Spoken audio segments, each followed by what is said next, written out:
I'm Caitlin Doherty. I started the artist residency at the new Warsaw Art Gallery after winning an award for completing my MA studies at Wolverhampton University. The residency is called A Public Enquiry. The reason why it's called that is because I wanted to work directly with the public and gather responses to their experiences of the lockdown and COVID-19. Starting the residency, I was really keen on speaking to people after being locked away for a good couple of years in and out of lockdown.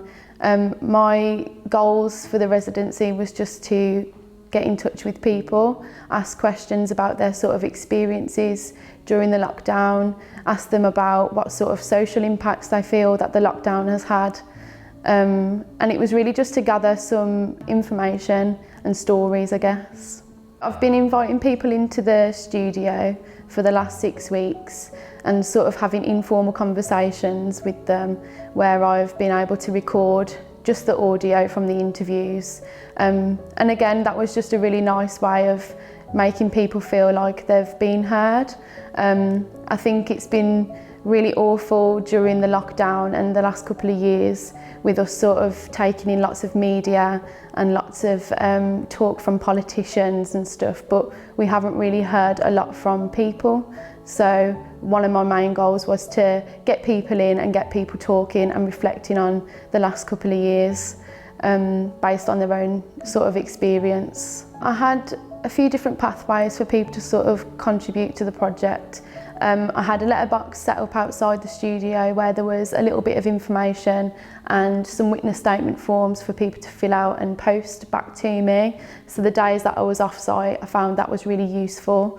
I also set up an email address where people could contact me directly. That was posted on the gallery website and on the posters.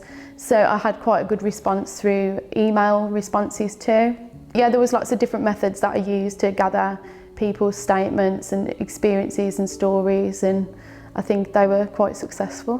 The audio pieces I'm really interested in, maybe creating a sound piece using the snippets that I've gotten from people. Some of the recordings are over 2.5 hours long because naturally we just sort of developed more organic conversation throughout.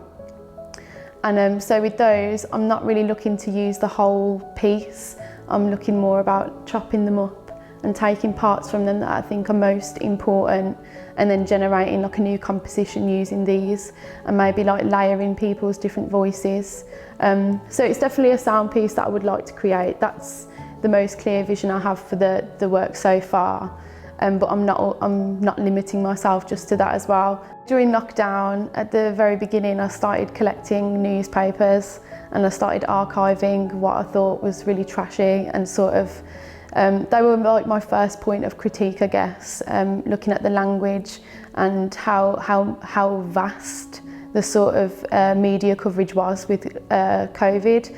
I think that's the reason why I've sort of spread them across the wall, because for me, I couldn't really sort of digest it. When I was archiving them, I was just collecting them, not really knowing what they were going to be used for.